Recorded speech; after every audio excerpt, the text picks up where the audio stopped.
분들에게 주님의 은혜를 부어 주시옵소서. 감사드리며 예수님의 이름으로 기도드립니다. 아멘. 예, 성경 잘 보고 계시죠? 네.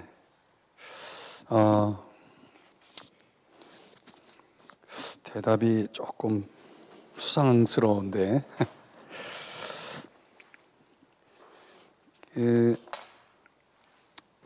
여러분 집에 성경책이 몇 권 있습니까? 한 권이에요? 두 권이에요? 세 권이에요? 저는 이제 중간중간에 성경을 교체하거든요. 제가 이제 성경을 낙서를 많이 이렇게 합니다. 낙서라고 표현했지만은 제가 은혜 받은 데다가 밑줄도 치고 동그라미도 하고 별표도 하고 또 여러 가지 이제 적는 것도 있고. 그래서 이제 성경이 묵은 성경이 있어요. 그 묵은 성경을 어느 날 제가 성경 통독을 하다가 이게 성경이 너무 두꺼우니까 동기부여가 조금 덜 되는 것 같아가지고 여러분 옛날에 그 학교 다닐 때 저 학교 다닐 때만 해도 분철이라는 걸 했어요. 그런 거 해보셨죠? 성경을 이렇게 분철을 했습니다. 여기 이제 제가 가지고 있는 성경인데요. 욥기서부터 오늘 우리가 공부할 내용들 조금 이사야서까지 조금 더 들어와 있거든요. 이거밖에 안 돼요. 성경을 7등분을 했어요. 왜냐하면 제가 7일에 1독을 하니까 성경을 분량으로 페이지 수로 해가지고 분철을 해가지고 7권을 이렇게 만들었어요. 그러니까 제가 분철하고 제 아내가 이렇게 작업을 해줬어요. 그래서 이렇게 하나 들고 이제 하루 성경을 읽는 겁니다. 하나씩 하나씩. 그럼 이제 일주일에 1독이 되겠죠. 제가 이제 이렇게 보여드리는 이유는 몸부림을 치는 겁니다. 성경을 많이 보려고 어떻게 하면 성경을 더 많이 볼 수 있을까? 성경이 무거워서 들고 다니기도 그렇고 어디 갈 때 성경을 펴서 보면은 좀 또 사람들이 또 이상하게 생각할 수 있는 그런 문화도 좀 있고, 그러니까 이런 거 이렇게 펴서 이렇게 제가 성경을 보고 또 뭐 차에서나 아니면 뭐 어디 어떤 장소에 가서 시간이 있을 때 이렇게 펴서 볼 수 있도록 이렇게 하는 것도 좀 도움이 되겠다 해서 여러분에게 이제 소개를 합니다. 그러니까 이렇게 7등분을 했다고 그랬더니 제 제자가 이걸 보더니 그렇게 얇아요? 그러더라고요. 얇아요. 성경 두꺼운 거 아니에요. 그러니까 7등분만 하면 찬송가 빼고 그러면은 이 정도밖에 안 됩니다. 이렇게 여러분들이 성경 읽는데 그렇게 두려워하지 마세요. 이거 언제 다 읽어? 언제 다 읽어? 이렇게 생각하면 성경 읽기가 어렵습니다. 요거밖에 안 돼? 그러면 이제 성경을 아주 쉽게 여러분들이 이제 읽어 나갈 수가 있습니다. 저는 이제 욥시 잠전하 이렇게 해야죠. 역시 얌전해. 제가 이렇게 외우거든요. 좀 비슷하죠. 역시 얌전해. 욥시 잠전하. 5권을 이제 한 자리에서 이렇게 읽어보면은 오늘 우리가 함께 살펴보게 될 이제 시가서의 주제가 되는데, 시가서라고 하기도 하고 노래죠, 노래의 책이죠.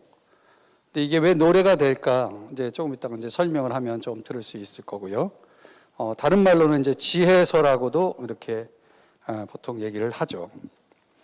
5권이 우리들에게는 어떤 의미가 있냐면 앞부분에서 여호수아서부터 에스더서까지 12권의 역사서를 여러분이 읽으면 역사서는 경험의 책입니다. 어떤 역사적 인물이 하나님과의 관계 속에서 또는 하나님 밖에서 살아냈던 그들의 이야기, 스토리를 묶어놓은 게 역사서죠. 그들 한 사람 한 사람이 어떤 사건을 통해서 하나님과의 관계 속에서 어떤 일이 벌어지고 어떤 교훈을 얻었고 어떤 결과가 나왔고 이런 것들을 우리가 역사서를 통해서 보면서 그들의 수많은 경험들이 이제 우리의 경험과 연결돼서 적용돼서 우리가 역사서를 통해서 하나님을 알게 되고 또 인생의 교훈을 얻게 되는 거죠. 그래서 경험의 계시라고 보통 얘기합니다. 그리고 이제 우리가 오늘 끝나면 이사야서부터 해가지고 17권의 선지서가 대선지서 5권, 소선지서 12권에서 총 17권의 선지서가 되는데, 그 선지서는 말 그대로 선지자들이 하나님께 받은 아주 부분적인 역사가 뭐 이사야 같은 경우에 또 예레미야 같은 책에는 약간의 스토리가 들어가 있지만은 전체적으로는 하나님께 받은 말씀에 대한 계시죠. 그래서 말씀의 계시라고 얘기합니다. 이게 17권이 이제 12권이 이렇게 돼 있습니다. 이 사이에 끼어 있는 게 뭐냐면 시가서죠. 우리가 제가 여기 하나 뺐는데 보통 지혜서라고 하기도 하고 어떤 학자들은 기도서라고 얘기도 합니다. 그래서 이 경험의 계시가 말씀의 계시로 들어가기 전에 그 다리 역할을 하는 게 뭐냐면 시가서, 지혜서, 기도서죠. 여기서 이제 어떤 일이 벌어지냐면 하나님과의 이제 깊은 교제가 이루어지는 겁니다. 그 깊은 교제를 경험한, 하나님과의 만남을 경험한 세 사람의 이야기죠. 욥의 이야기, 다윗의 이야기. 물론 시편이라는 것은 다윗만의 이야기는 아니죠.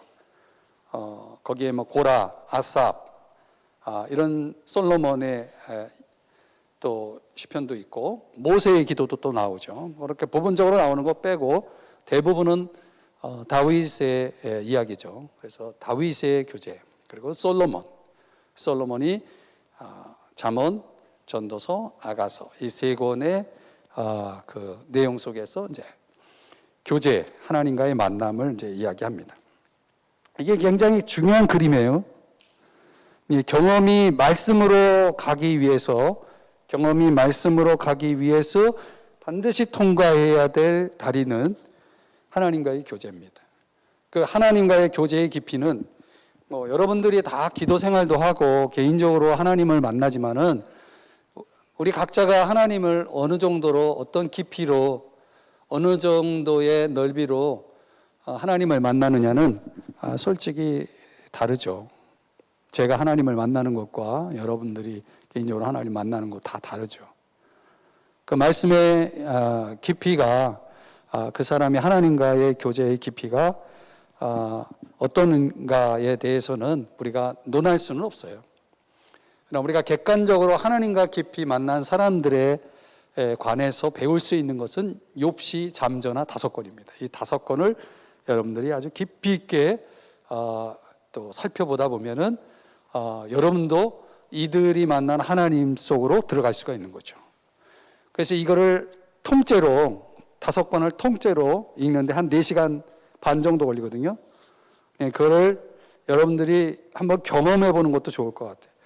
여러분 어떤 사람을 만나서, 이제 부수적인 얘기지만 좀 들어보세요. 여러분들이 친한 친구를 만났다고 해봐요. 너무 친해요. 그러면 그 친한 친구랑 몇 시간을 같이 있죠? 뭐 예를 들어서 한 3시간 있다 치면은 만나서 식사도 하고 차도 마시고 그러면 3시간 금방 가죠. 그래도 아쉽죠. 어느 경우에는 친구를 하루 종일 함께 하죠. 여러분, 우리가 하나님과의 관계 속에서 하나님과의 교제를 그렇게 친구보다 못한 교제로 10개 아주 수준 이하로 하나님을 만나는 사람들이 얼마나 많은지 몰라요. 내 절친보다 못한 하나님이죠.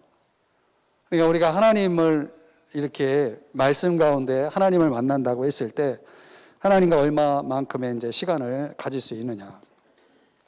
제가 이제 어제가 무슨 요일이죠? 화요일이죠. 어제 한 7시간 정도 읽은 것 같아요. 성경을. 조금 더 되는 것 같네. 말씀 속에서 시간을 많이 보내다 보면 정말 시간 가는지 모르죠. 시간 가는지 모르고. 여러분들이 좀 하나님과의 만남이 좀 다른 차원으로 이렇게 이번 기회에 좀 더 깊이 있게 갔으면 좋겠다. 이제 이런 말씀 서론적인 거 뭐 이런 거는 이야기하지 않아도 여러분들이 또 알 수 있는 내용이지만, 저는 이제 요 역사서와 선지서와 시가서의 요 관계성을 이제 묵상하다가 요걸 깨달은 거예요. 이거. 아, 이게 참 중요한 원리구나. 그러니까 성경의 구성이라는 거, 66권이라는 것은 그냥 된 것이 아니라 성령의 감동 속에서 성경이 기록됐고, 성령의 감동 속에서 정경 작업이 이루어졌기 때문에 66권의 구성은 상당히 우리에게 큰 메시지를 가지고 있다. 저는 이제 성경 읽기, 통독과 관련해서 여러분들에게 그런 부분들을 좀 강조하고 싶어요. 이건 좀 사이드적인 내용이지만 제 묵상 속에서 제가 깨달은 거로서는 굉장히 큰 거였기 때문에 여러분에게 좀 나눠드리고요. 자, 이제 욥기 여러분들이 받은 인생물에 보면은 욥기를 맥을 잡으려면 욥기가 어떤 책이냐라고 하는 기본적인 이해가 필요합니다. 하나님과의 만남의 책입니다. 하나님과의 만남의 책. 그 밑에 내용을 보면 욥이 고난 속에서 만난 주권자 하나님을 보여준다. 우리가 하나님을 만나는 환경이 있어요. 그 환경 중에 정말 너무 좋은 환경 속에서 하나님을 만나는 사람은 아주 극히 드뭅니다.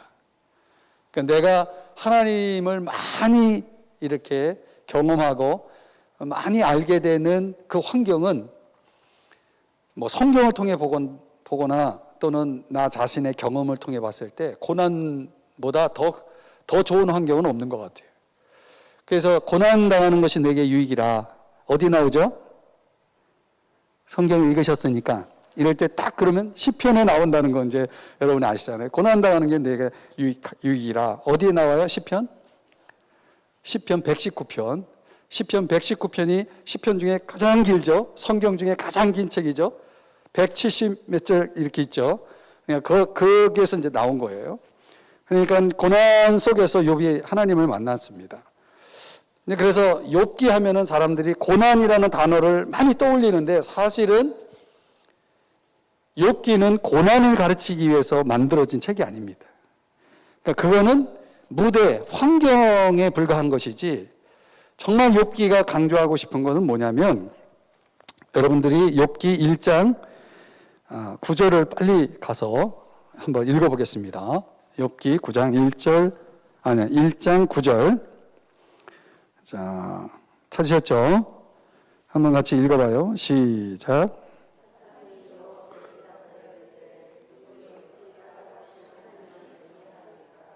이제 욥의 고난이 왜 시작되었는가라는 것은 1장 8절에서는 하나님이 사탄에게, 여기서 이제 여러분들이 딜레마에 빠지면 안 되는 게 뭐냐면, 하나님이 왜 사탄하고 대화를 하지? 그러니까 성경의 의도와 성경의 목적과 전혀 상관없는 그런 함정 질문에 빠져버리면 성경의 이 본래의 목적을 여러분들이 유익을 얻기가 어렵습니다. 그러니까 왜 하나님이 사탄과 대화를 나누고 있느냐, 이거는 본질에 해당되는 질문이 아닙니다. 어떻든 하나님께서 욥이 어떤 사람인가를 사탄에게 이야기합니다. 욥은 굉장히 하나님을 경외하고 온전한 사람이다, 이렇게 얘기를 하죠. 그랬더니 사탄이 참소자, 고소의 아주 달인 아닙니까? 우리를 고소하고 고발하고 우리를 실족시키기 위해서 두루두루 다니는, 삼킬 자를 두루두루 찾는 이 사탄이 뭐라고 얘기하냐면, 까닭 없이 하나님을 경외하겠습니까? 까닭 없이라고 하는 이 단어가 키워드예요. 예를 들어서 이제 여러분이 하나님을 잘 섬기고 있어. 그러면 이제 사탄이 이럴 거예요. 아무개 성도가 까닭 없이 하나님을 저렇게 잘 섬기는 줄 알아요? 그러면서 그 뒤에 나오는 내용이 뭐냐면, 하나님이 주신 복 때문이다, 이렇게 얘기를 합니다.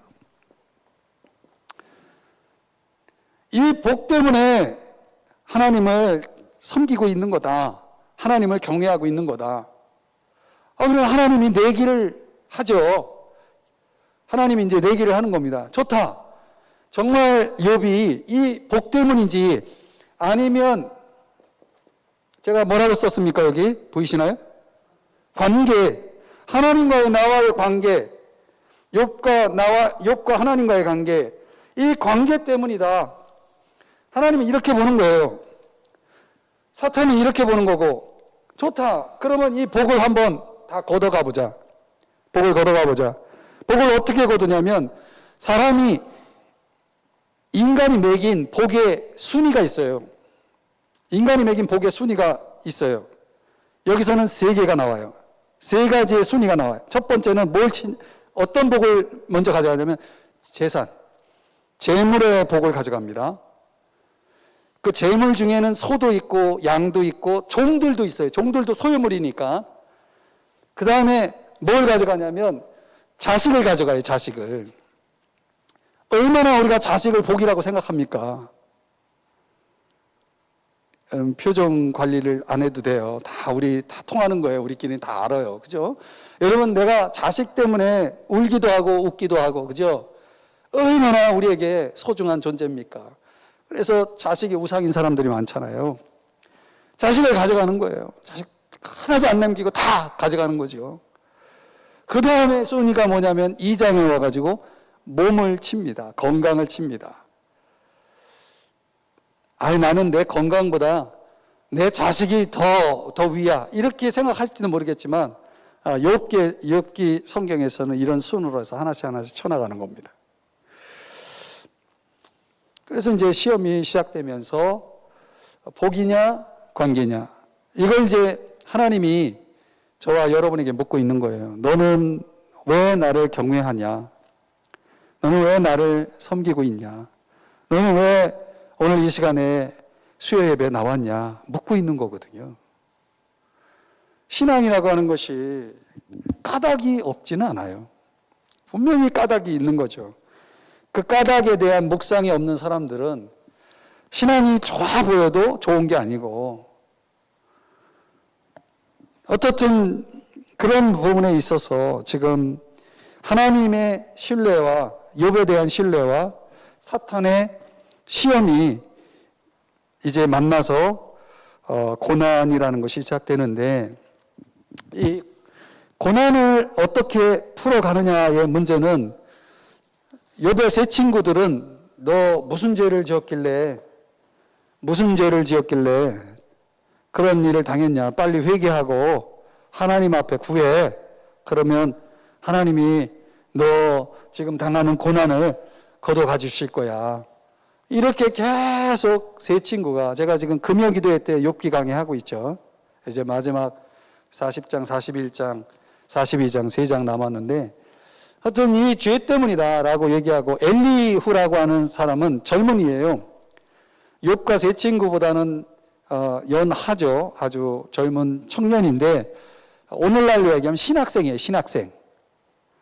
신학교 다니는 학생이에요. 학생. 그 인생 경험이 없지만 하나님에 대해서 많이 연구하고 공부한 사람이에요. 그런 엘리후가 뭐라고 얘기하냐면, 고난은 이거야, 연단이야, 이렇게 얘기해요. 연단. 나를 연단하는, 나를 실현하는 그런 통로로 하나님이 주신 거다. 나를 단련하시는 거다. 욥도 그런 고백을 23장에서 하잖아요. 내가 가는 길을 그가 아시나니 나를 단련하신 후에는 내가 순금같이 되어 나오리라. 그렇죠? 욥기 23장에서 그렇게 얘기하잖아요.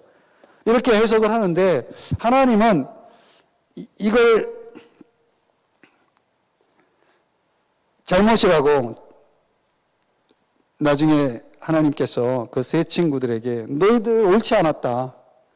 고난이 왜 죄냐? 고난이 죄에서 오는 고난도 있지만 욥의 고난은 죄로 인해서 온 것이 아니다. 까닭 없는 문제를 지금 테스트하기 위해서 온 거다. 이렇게 해서 엘리후의 이야기는 보류해놔요. 보류. 그리고 하나님이 이제 38장서부터 마지막 이제 42장까지 계속 질문을 던지죠. 지난주 금요기도회 때 제가 설명을 드렸지만은 자연을 통해서 질문 던지죠. 너 그거 해봤냐? 너 그거 아냐? 너 할 수 있어?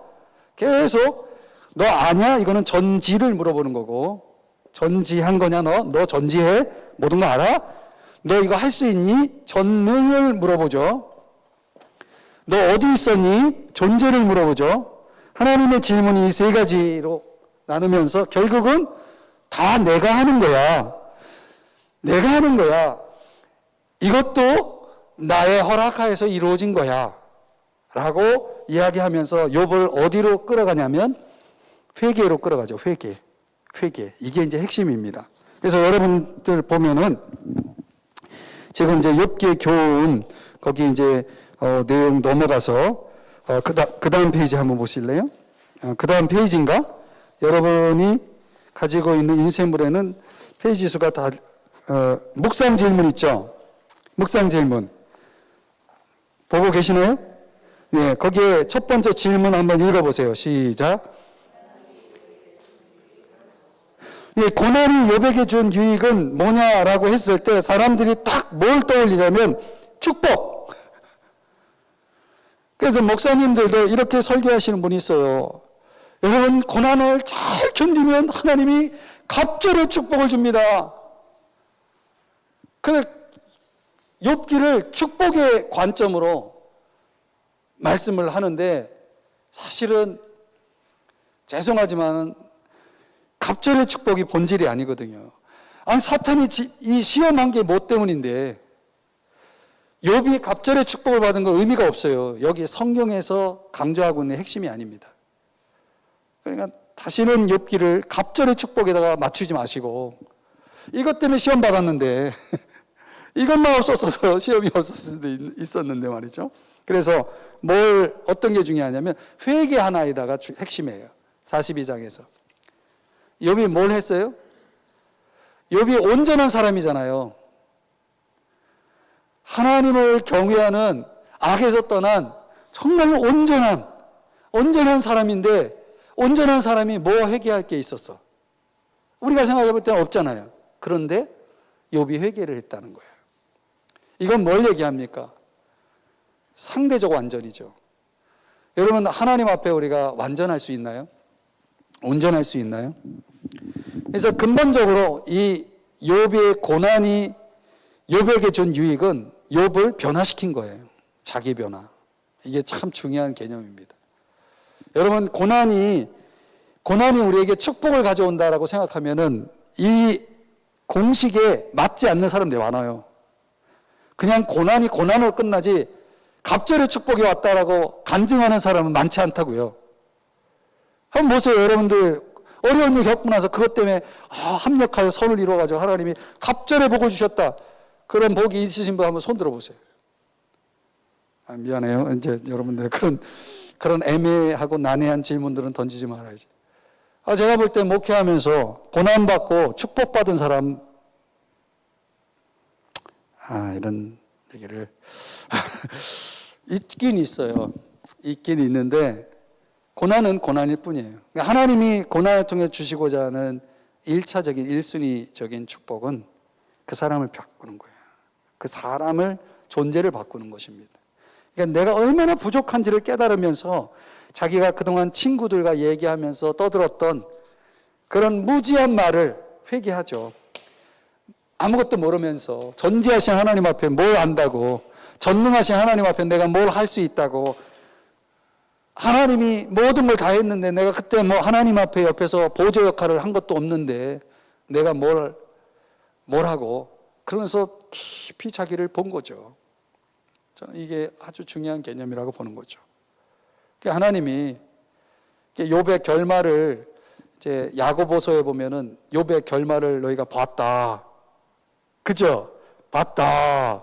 그러면서 거기서 뭘 강조하냐면 인내라는 단어를 강조하는 거죠.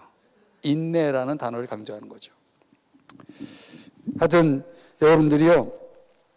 그래서 하나님을 경외하는 이유가 뭐냐? 욥기는 가르쳐 주기를 하나님이 창조주이기 때문에 그 창조 속에 나도 들어가는 거죠. 또 하나님이 모든 걸 주관하시는 분이기 때문에 우리가 하나님을 경외하는 거예요.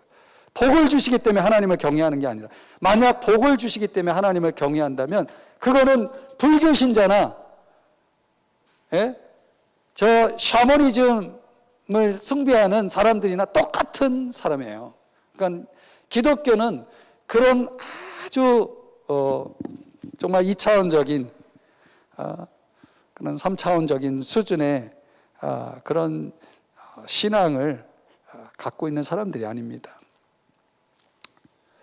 아주 평면적이고 또 이생적인 이 땅에서의 삶의 수준으로 신앙을 접근하는 사람은 정말 신령하고 에베소 1장 3절에 말하는 하늘에 속한 신령한 복에 대한 개념이 현무한 사람들, 그건 너무 하나님이 주시려고 하는 것에 대해서 너무 제한하고 있는 그런 아주 무지한 어리석은 신앙인이 되는 거죠.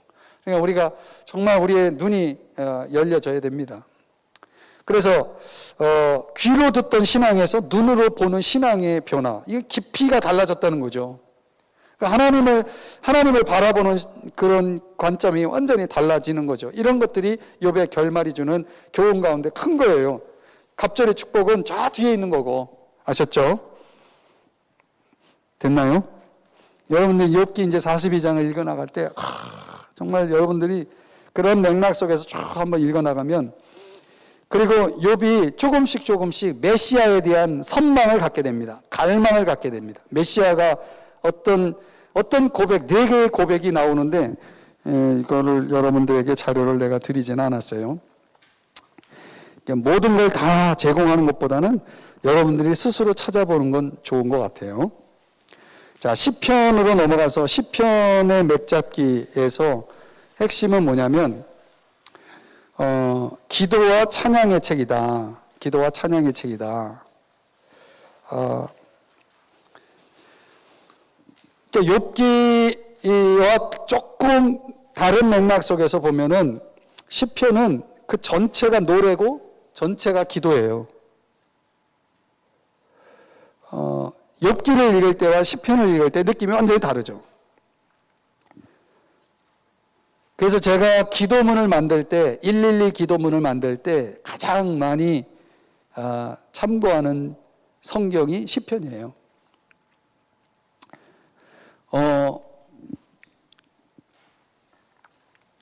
이 시편이라는 150편이 이렇게 모아지고 그 성경, 시편이라는 성경이 완성될 때, 시편을 쓴 사람은 다윗이고 아삽이고 뭐 솔로몬이고 이런 사람들이지만 그거를 후대에서 그걸 모았단 말이에요. 그 모으는 작업을 한 사람들이 누구냐면 포로기 때의 사람들이에요. 바벨론 포로 때.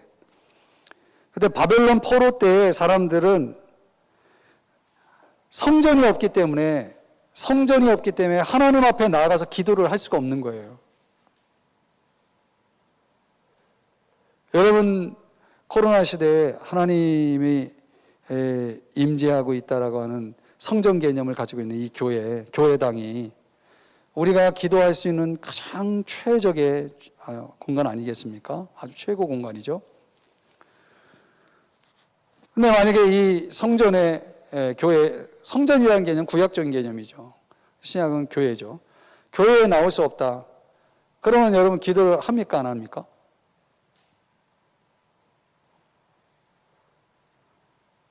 거의 안 하죠. 죄송해요. 거의 안 한다고 봐야 돼요. 정말 나는 집에서 성전, 교회당에서 예배 때 기도하는 것만큼 난 집에서도 기도가 너무 잘 된다 생각하시면 손 들어 보실래요?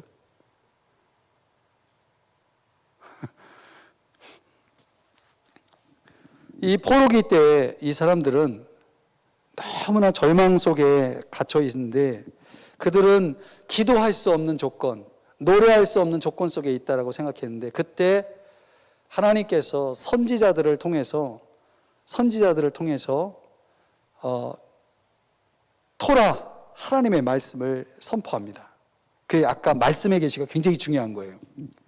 내가 기도할 수 없을 때, 노래할 수 없을 때 뭐가 필요하냐면 말씀이 필요한 거예요.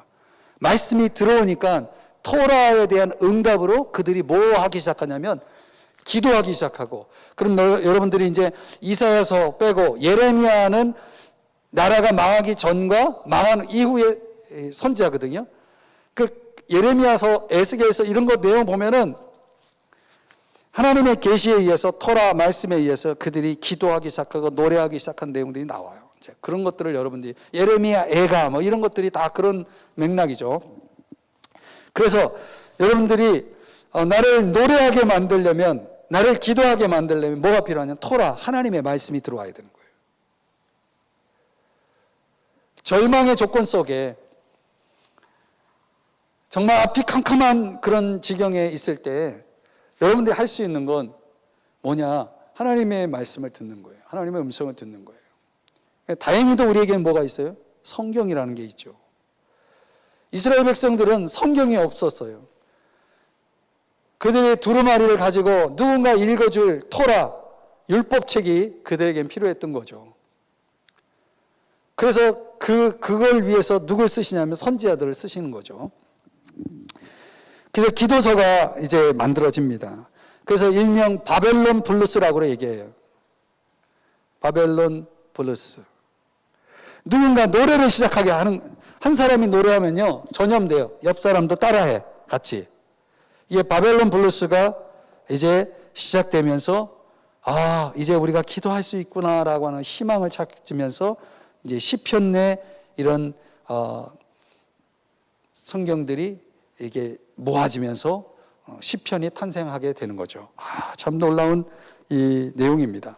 그래서 여러분들이 시편을 보면은 이상하게 5권으로 나눠 있는 거 아세요? 5권.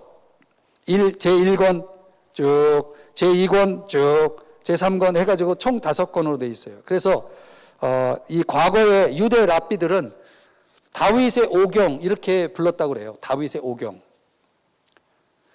오경 하면은 뭐가 생각나요? 모세 오경 생각나죠. 모세 오경 하면은 창세기, 출애굽기, 레위기, 민수기, 신명기. 그죠? 그래서 이 1권 하나씩을 한 권씩을 창세기에다가 출애굽기에다가 레위기에다가 민수기에다가 신명기에다가 대입을 해서 시편을 읽는 거예요. 저는 그렇게 읽어요.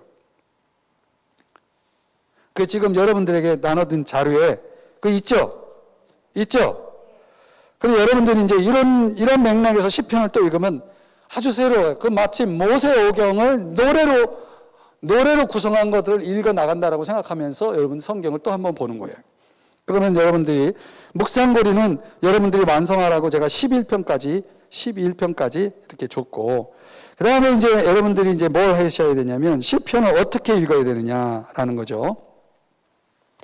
여러분 시편을 읽으면서 무슨 생각을 하시는지 모르겠지만 시편은 거기 이제 여러분들에게 제가 그걸 꼭 빈 공간이 있죠. 시편을 어떻게 읽을 것인가. 그 밑에다가 이렇게 적으세요. 하나님을 배우는 거예요. 시편은 무슨 책이냐면 하나님을 배우는 책이에요. 하나님을 배운다.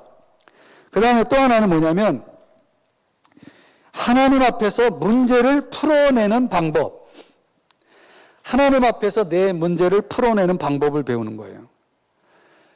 그러니까 이 시편에 등장하는 수많은 상황들이 뭘로 해결되냐면 기도로 해결되는 것을 보여준 게 시편이에요. 그러니까 다윗이 어떤 상황에서, 그러니까 표제라고 하는데 시편에 보면은 다윗의 시, 그 다음에 그 옆에 뭐 압살롬에게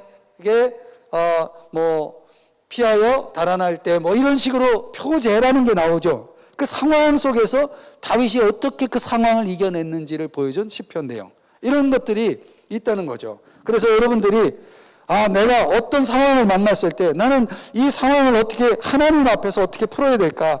여러분 시편을 읽으면 되는 거예요. 근데 다윗이요, 제가 이제 조금 과장해가지고 다윗이 저와 여러분이 인생 속에서 경험할 수 있는 모든 걸 다 경험한 사람이에요. 그러니까 다윗의 시편만 여러분이 연구해도 여러분의 인생의 모든 문제를 하나님 앞에서 풀어낼 수 있는 능력과 지혜를 얻게 돼요. 이 정도로 하면은 여러분들이 좀 깨달으셔야 돼요. 그 다음에 저한테 어떤 분들이 이런 질문을 던지신 분들이 꽤 많았어요. 목사님, 어떻게 하면 기도를 잘 할 수 있어요? 저 기도를 좀 가르쳐 주세요. 마치 제자들이 예수님께 기도 가르쳐 달라고 그래서 주 기도문이 나왔잖아요. 주님 가르쳐신 기도가 나왔잖아요. 그 저한테 주님 가르쳐진 기도, 그러니까 있음에도 저한테 기도를 배우려고 그런 질문을 던지신 분에게 저는 틀림없이 이 대답을 드립니다. 시편을 읽으세요. 시편의 구조가 제가 벌써 금요기도회 때 150편을 설교를 했어요. 금요기도회 때. 지금 벌써 지금 이제 욥기로 와 있는데 시편, 잠언, 전도서까지 설교하고 지금 욥기를 다시 하고 있거든요. 이제 아가서로 가려고 하다가 아가서가 설교하기가 조금 어려워요. 좀 민망하고. 그래서 욥기로 다시 왔는데 욥기도 이제 거의 끝나서 지금 큰일 났어요. 지금 아가서를 또 설교를 하긴 해야 돼. 왜냐하면 강해 설교니까 순서대로 가야 되니까. 아무튼 여러분들이 이 성경을 읽어 나가면서 내가 기도를 배우고 싶다 하면 무조건 시편을 봐셔야 됩니다. 시편. 왜? 시편 전체가 기도니까. 감사의 기도, 찬양의 기도, 회개의 기도, 문제를 풀어내는 간구의 기도, 중보의 기도, 모든 기도가 다 나와요. 그렇게 하시면 되겠고. 그래서 시편을 읽으면 언어의 회심이 일어난다. 어느 학자가 이렇게 표현했어요. 언어의 회심이 일어난다. 내가 하나님 앞에 어떤 기도의 언어를 써야 될지 모르는 사람들, 그 모든 기도의 언어가 함축되어 있는 게 시편이다. 이렇게 아주 멋진 표현을 쓰신 분도 있습니다. 자, 그 다음에 거기 시편에는 예수 그리스도 메시아에 대한 예언이 정말 많이 나와요. 그래서 제가 여러분들에게는 조금 일부만 보여드렸지만은 참 많이 있습니다. 어쨌든 그렇게 이거는 성경을 읽다 보면 여러분들이 신약을 읽으면서 시편을 인용하는 경우가 많아요. 신약의 저자들이. 그러면 성경을 빨리 일독을 하시는 분들, 빨리 보는 분들은 이거 시편에서 읽은 건데 그러면서 쭉 읽어 나가거든요. 그 예수님에 대한 예언의 성취로 시편을 인용하는 구절들이 상당히 많이 나오는데 그런 것들을 여러분들이 이렇게 보면서 활용하시면 되겠고, 그 다음에 성전에 올라가는 노래, 이건 제가 여러분에게 강추합니다. 15개 계단이거든요. 여러분, 이 유대인들은요, 성전에 올라가는 노래를 이 순서대로 15개를 한 계단 한 계단 오르면서 성전에 올랐다는 거예요. 근데 그 하나의 주제, 그러니까 15개의 주제가 있죠. 그래서 이것도 여러분들이 홈페이지에 유튜브로 찾아서 한번 들어보세요. 제가 이 15개의 계단을 어떻게 설교를 했고 그 내용이 어떤 내용인지 여러분들이 한번 들어보시면 좋을 것 같아요. 이제 그걸로 대신하고, 그 다음에 묵상 질문에 보면은 1편과 2편에서 배우는 기도의 교훈은 뭐냐? 여러분, 기도되기 위해서는 반드시 첫 번째 작업이 뭐냐면, 준비가 뭐냐면 토라의 묵상입니다. 묵상은 이제 영어로는 이제 메디테이션이라고 하는 단어를 쓰는데, 이 히브리 사람들은 유대인들은 메스티케이션이라고 하는 단어를 써요. 메스티케이션이라는 게 뭐냐면 씹는 행위. 메스티케이션, 씹는 행위인데 이 씹는 행위를 어떤 것에 비유하냐면 사자 있죠, 사자, 라이언. 이 사자가 먹잇감을 딱 잡았어요.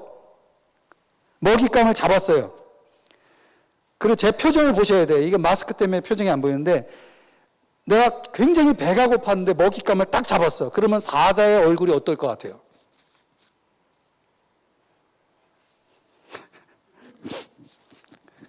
너무 행복하겠지. 그죠? 요걸 어떻게 먹을까? 여러분들이 장 봐서 이렇게 음식 같은 거 이제 할 때, 여러분들 아주 훌륭한 쿡이잖아요. 그래가지고, 요거를 어떻게 만들면 맛있을까 해가지고 연구를 해가지고 정말 맛있는 딱 메뉴가 나왔어. 근데 그거를 먹으려고 이제 수저를 여러분이 들었다고 쳐보세요. 바로 그때 그 표정, 그리고 사자가 잡은 먹이를 먹을 때 어떻게 먹겠습니까? 이건 마스크만 없으면 내가 정말 정확하게 리얼하게 보여드리는데 씹는 거예요. 우지작 우지작, 뼈든 뭐든 우지작 우지작. 그래서 완전히 그냥 작사를 냅니다. 성경을 그렇게 보라는 거예요.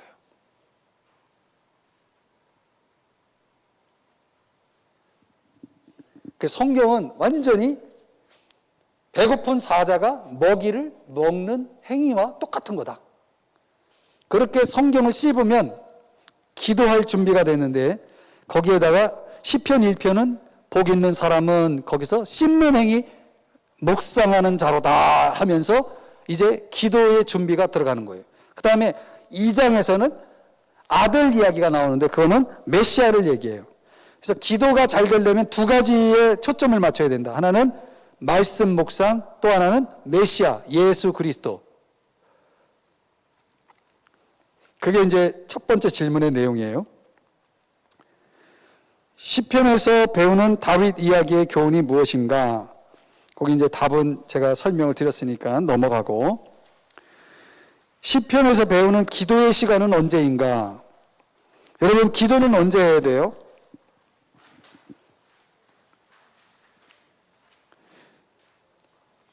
저녁과 아침 이렇게 되어 있죠. 저녁이 되고 아침이 되니, 이게 어디 나와요? 창세기 1장에 나오죠. 하나님이 창조의 원리가 뭐예요? 하나님의 창조는 언제 시작되냐면 저녁 시간에 시작돼요. 다시 말씀드리면 저녁은 여러분에게 어떤 시간이에요?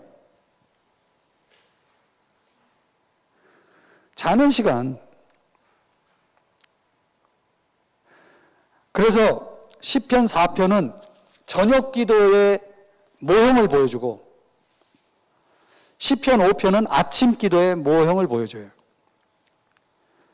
우리는 저녁에 하든 아침에 하든 한 번만 할지 모르지만, 유대인들은 저녁 기도가 있고 아침 기도가 있어요.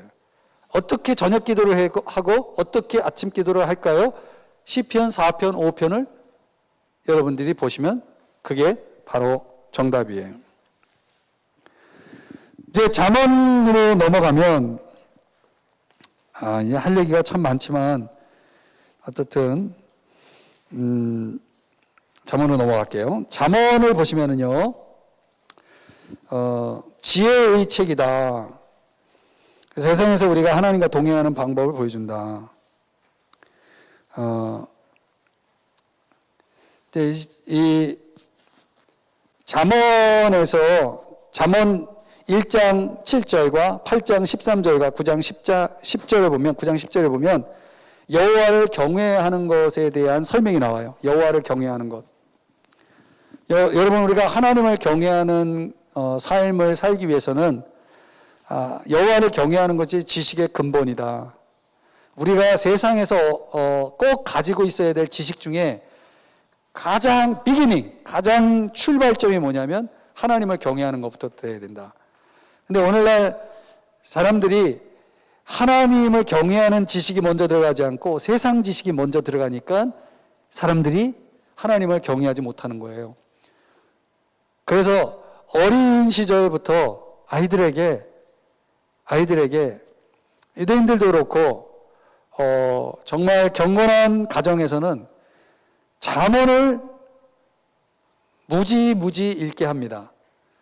어떻게 읽게 하냐면 하루에 한 장씩 읽게 해서 31장이니까 매일 한 장씩 하면 한 달에 한 번은 읽게 되겠죠.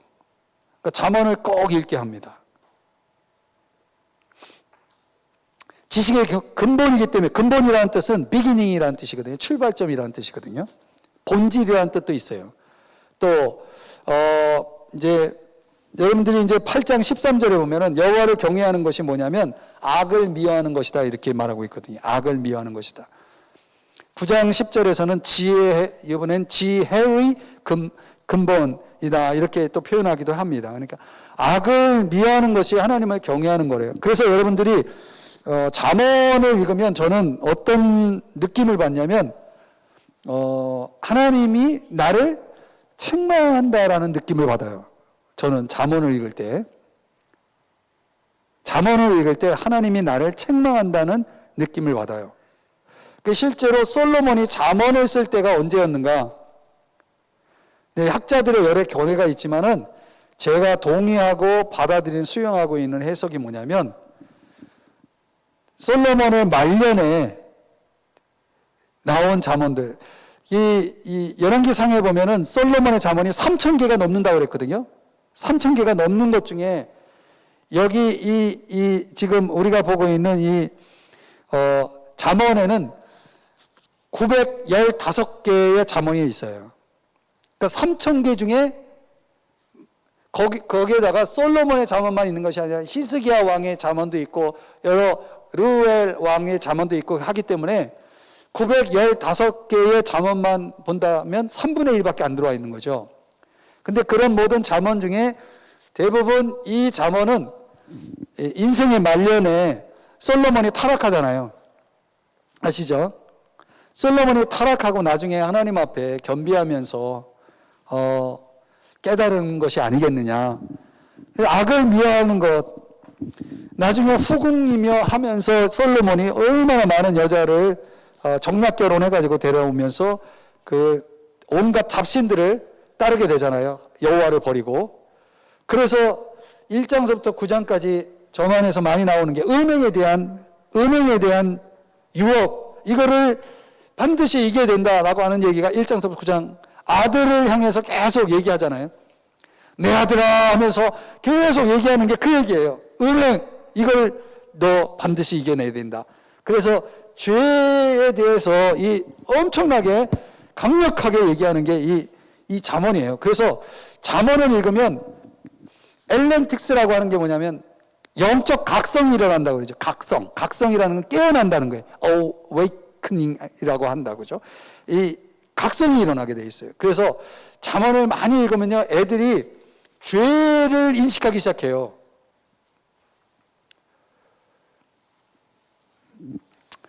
하여튼 여러분들 정말 좋은 책입니다. 잠언. 그리고 하나님의 잠언 22장 22절에서부터 외우기도 좋아요. 잠언 22장 22절에서부터 잠언 24장 22절까지 30개의 잠언이 나와요. 요거는 잠언 22장 17절 한번 보세요. 17절. 빨리 가보세요. 지금 시간이 없어요. 잠언 22장 17절. 거기 끝부분을 보면은 내 지식에 뭘 두라? 마음을 둘지어다 하면서 22절에서부터 30개의 잠언이 나오는데 이 915구절의 잠언 가운데 여러분들이 정말 주목해 봐야 될 이거는 뭐냐면 생활 지침서다. 뭐라고요? 생활 지침서다. 이렇게 생각하시고 이 30개의 잠언을 달달달 외우셔. 어떻게 외우냐? 이 30개의 잠언이 도대체 내용이 뭐냐? 제 책 164쪽, 165쪽에 있어요. 이거 제가 친절하게 제 책에다가 이걸 요약해 놨어. 30개의 잠언을. 그거를 여러분들이 활용을 해서 뭐 2개의 구절, 3개의 구절을 이렇게 주제를 제가 달아가지고 30개의 잠언을 요약해 놨어요. 그러니까 여러분들이 그거를 참고하시면 돼요. 아유, 바쁘다. 전도서. 전도서는 인생 회고의 책이다. 인생 회고의 책. 여러분, 인생은 뭡니까? 전도서의 말씀에 의하면 인생은 헛된 거예요. 우리는 왜 살아요? 헛된 인생인데 왜 살아요? 그래서 전도서는 솔로몬이 헛된 인생을 지혜로운 인생으로 바꿔주는 방법을 보여준 책이에요. 헛된 인생을 지혜로운 인생으로 만드는 방법이 뭐냐?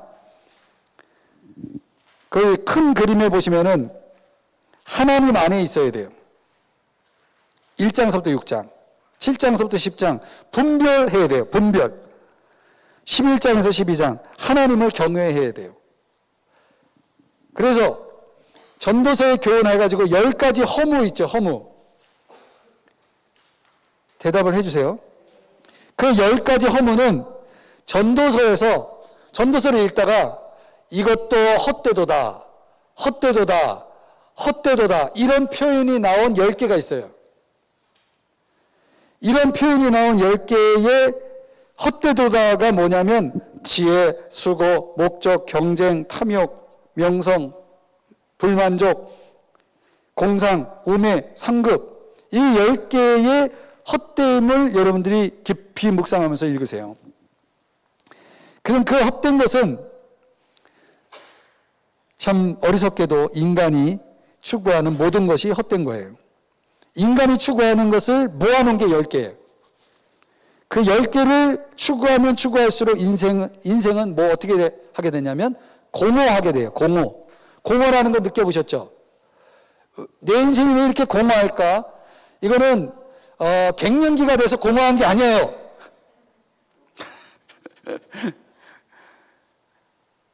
그런 식으로 너무 이 세상 사람 생각하는 사고로 하지 말고, 왜 인생이 공허한가 그러면 전도서로 딱 여러분들이 가지고 와서 내가 공허한 인생을 추구하기 때문에 공허한 거예요.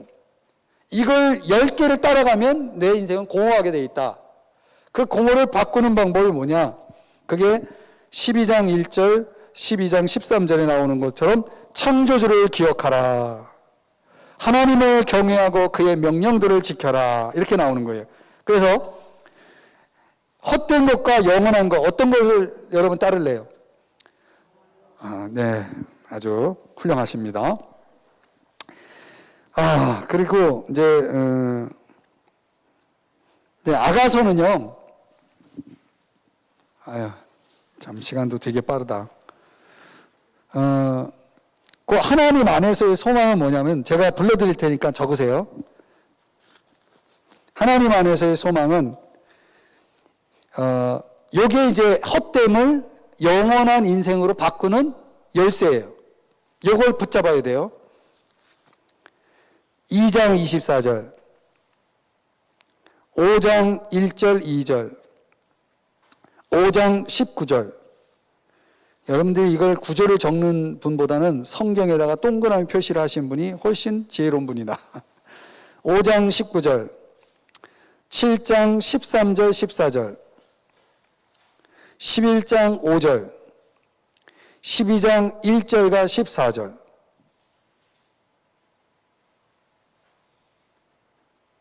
이게 솔로몬이 당신들의 인생의 헛됨을 영원한 가치로 바꾸기 위해서는 요게 있어야 됩니다. 요걸 알아야 됩니다. 해가지고 솔로몬이 가르쳐 준 거를 제가 뽑아 놓은 거예요.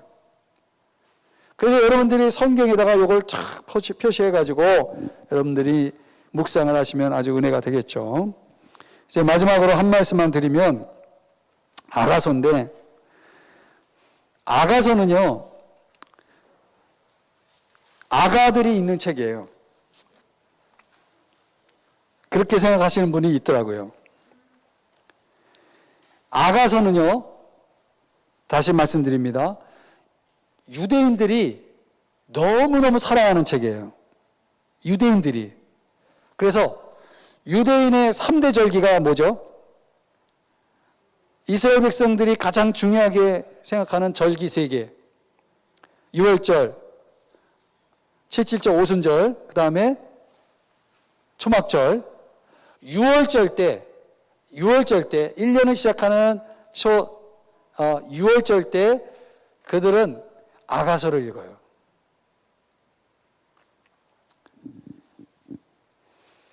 그래서 유대인들은요, 성전을 비유를 하면은 성전 바깥 뜰을 잠언으로 보고 있고, 성소를 전도서로 보고 있고, 지성소를 아가서로 보고 있어요. 이 아가서가 얼마나 중요한지를 여러분 대충 감이 오셨죠? 그래서 거기 무슨 책이라고 되어 있어요? 아가서는 사랑의 책이에요.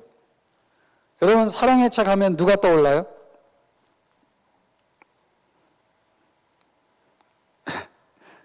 가족이 떠올라요?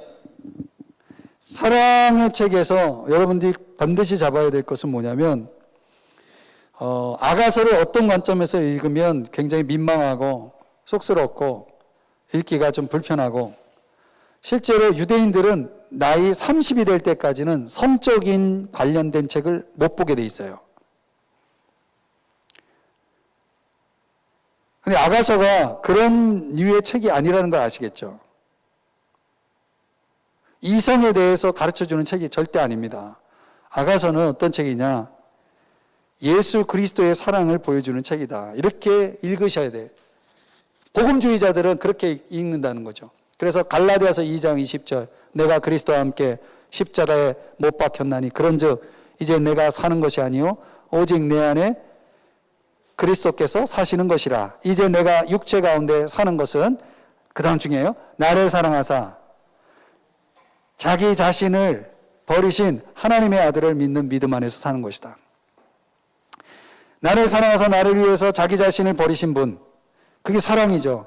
그 사랑을 깨닫도록 우리에게 주신 성경이 아가서라는 거예요. 그래서 이제 이 아가서를 이제 제가 곧 설교를 할 겁니다. 여러분들이 그때 가서 조금 더 살펴보시면 되겠습니다. 이렇게 뭐 해서 어떻든 아가서까지 끝났는데, 욥시 잠전하라고 하는 이 5권의 책이 얼마나 깊이 있는 책이냐. 결국은 마지막은 사랑으로 끝나죠. 사랑으로 끝나죠.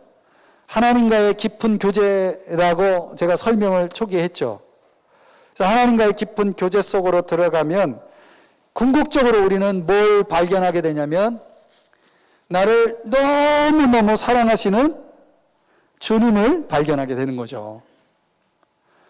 그래서 바울은 나를 너무너무 사랑하시는 자기 아들을 아끼지 아니하시고 원수 되었을 때 그리스도께서 우리를 위하여 죽으심으로 그 죽기까지의 그 사랑을 깊이 깨달은 사람은 어떻게 살겠습니까? 이제 그분을 위해서 살게 되는 거죠. 그 얘기가 아가서 이야기예요. 나를 너무너무 사랑하는 솔로몬이 술람미 여인을 너무너무 사랑하잖아요. 나중에 술람미 여인이 이제 솔로몬을 의지하기 시작하고 사랑하게 되는 이야기가 나오는 거죠. 그게 우리에게는 예수 그리스도와 나와의 관계로 딱 조명이 되는 겁니다. 그럼 우리는 다른 거 없습니다. 여러분 신앙생활 하면서 나를 너무 사랑하는 예수 그리스도, 그분을 만나는 거, 그분을 깨닫는 거, 그러면 그 다음에는 다 뭐 다른 거 몰라도 돼요. 그러면 그 다음부터는 삶이 알아서 바뀌고 그 인생이 알아서 변화되고 달라지게 돼 있습니다. 눈물이 나오려고 그래서 이제